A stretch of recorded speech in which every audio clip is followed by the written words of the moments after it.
So in this segment, we're going to be talking about Brexit as usual, but different aspects of Brexit, of course. So Brexit blamed for British exports to Ireland falling by 65% in January. So this is a report by Lisa O'Carroll. There's also going to be a BBC article that we look at as well, which kind of debunks the idea that the sort of downfall or reduction in trade is solely down to COVID, which I know someone's going to try and point out because someone already did that in another video. So we're going to be debunking that. So we look at this article here. So trade between Great Britain and the Republic of Ireland in January plunged by 65% following the end of free movement of goods because of Brexit, according to new data. So this is, the Guardian, a Remain paper saying that this fall in trade happened as a direct result of Brexit. The figures followed the Office of National Statistics data last week. That's a British organisation, the ONS. Showed that the UK's overall export of goods to the EU slumped by 41% during the same period. So this is about January. So we know that exports to the UK, to the EU fell. Obviously, some of that will be down to COVID, but a lot of that will be down to the new export checks and things like that have been put into place because it was done very hurriedly to the point where businesses only really had about 6 days to figure out what was going on and what kind of checks would be required, especially when Boris Johnson said there will be no non-tariff barriers, when we know there are non-tariff barriers to doing trade with the EU. But, that's gone. We'll still mention it from time to time, but, people should know this by now. So new customs, export and health certification requirements for goods going from Britain to Ireland have caused major disruption to the flow of cargo, with ferry companies on the Holyhead-Dublin port route reporting a significant drop in traffic. So because of health certifications, which require vets typically, if it's for animal based products, you need vet certification for that, which can take time and is expensive. Figures issued on Thursday by Ireland's Central Statistics Office showed the trade in food and live animals was hit hardest, with a 75% decline in trade. Now, you could say this was in part down to COVID because of, the decline in food and live animals. But the thing is, those things are still going to be traded on, even though restaurants aren't open, because people still need to eat at home. So a 75% decline tells you that it's not just down to COVID, this is down to Brexit. Because some of these foods require things like vet checks, which are expensive, customs declarations, paperwork. Lots of things go into exporting live animals from a third country to the EU. While Ireland exports large quantities of food to Britain, including cheese and milk, the Republic of Ireland relies heavily on Britain for other goods such as milled flour, cereal, and sugar. So you can see there is, a decent amount of trade here where, these two countries are not sort of making things for themselves. They are making things for export. So Ireland making cheese. I don't think I've ever had Irish cheese. I could have done actually without really looking into it. Maybe that's something I'll look into, where the cheese actually comes from that I buy. It's mainly red Leicester and cheddar, but that's not important. I've completely lost. And the Republic buying things like milled flour, cereals, and sugar. These are typically refined products that are going to go into tea or whatever you're going to have. So these are fully most of these are finished products that these countries are trading with each other, which is important because it means that processes to refine these products would have to be taken into these countries respectively, or they would have to find new ways of sourcing them. So, for example, if you think of sugar being a finished product, in order to refine sugar, you would need to buy the sugar canes and then refine them from there, rather than in order to make these things yourself. I hope that made sense. Overall exports from Britain to Ireland dropped from 1.4 billion to 497 million. So that's a huge drop there of almost €1 billion, with significant decreases in mineral fuels, chemicals, and transport equipment. So it's these are important products in order to keep certain manufacturing things going within the UK. And so the sorry, these are exports to the to Ireland. So because of the new checks coming in, does that mean Ireland has to tank, the extra costs, or do they try and source these products from elsewhere, another EU member state perhaps? CSO senior statistician Orla McCarthy said traders reported issues which included the challenges of complying with customs requirements. We've talked about in the past, and I will do another video talking about how in countries like Denmark, which is an EU member, it takes about 2 years to become a customs agent, and you have to go through a training process to get there. Other countries that people have commented at, I couldn't find official sources for these things, but it does look like it takes between 2 and 5 years to become a fully fledged customs agent, which means that we have little to no chance of getting enough customs agents by the end of the British imposed grace period of no checks on EU exports to the UK.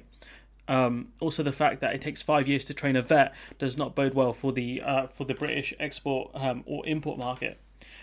Exports of food and live animals to Great Britain from Republic of Ireland fell by 30%, with exports of machinery and transport equipment in January dropping by 50%.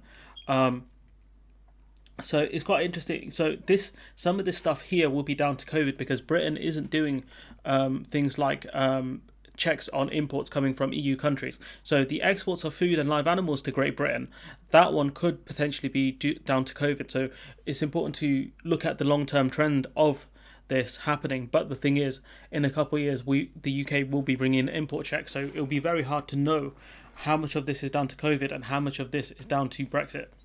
But it does show you that COVID has had an impact on trade between the Republic of Ireland and Great Britain. So we go to our next piece, which really defines things as well, which is that the Republic of Ireland imported almost €1 billion less of British goods, which is something we've mentioned. Some of the decline may have been influenced by stockpiling. Imports of British chemicals there, and pharma products were down by 60%, but that followed a spike in imports during December. So it could be that EU countries were worried about checks and things like that, so they did a massive amount of stockpiling. So then there would be a drop, but it will pick back up a bit in a few months' time. So if we look here, this is the thing that tells you it's not really about COVID and it's about Brexit. Food imports from wider EU countries to, Northern Ireland, to the Republic of Ireland, was only down by 13% compared to the massive amounts that fell from GB to the Republic of Ireland. And what does that tell us?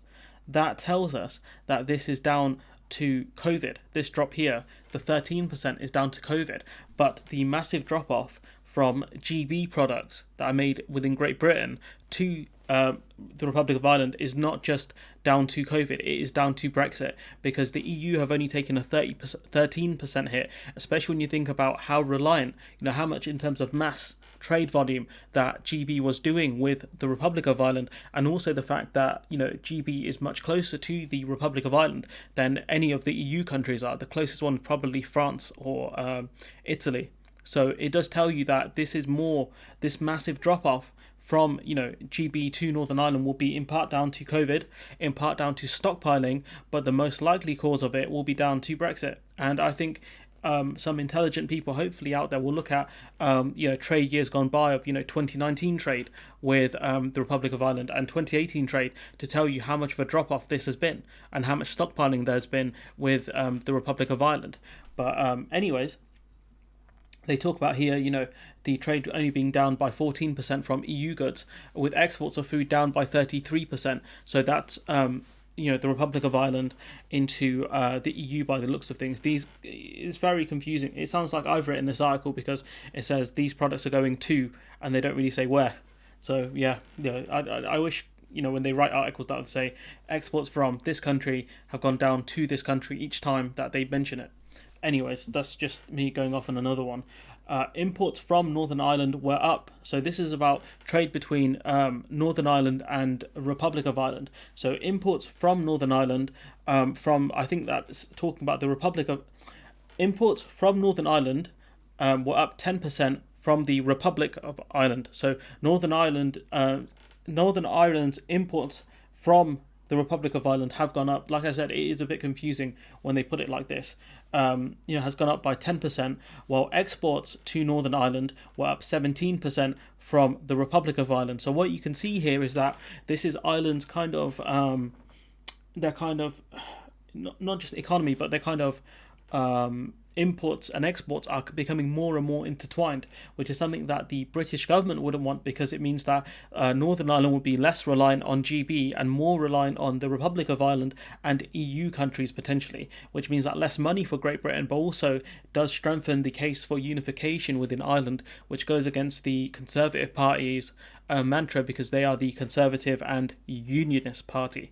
So what can we gather from this video is that, yes, trade has fallen between GB and the Republic of Ireland. It's also fallen between the Republic of Ireland and the EU, but it's important to note that the trade has massively dropped between the Republic of Ireland and Great Britain.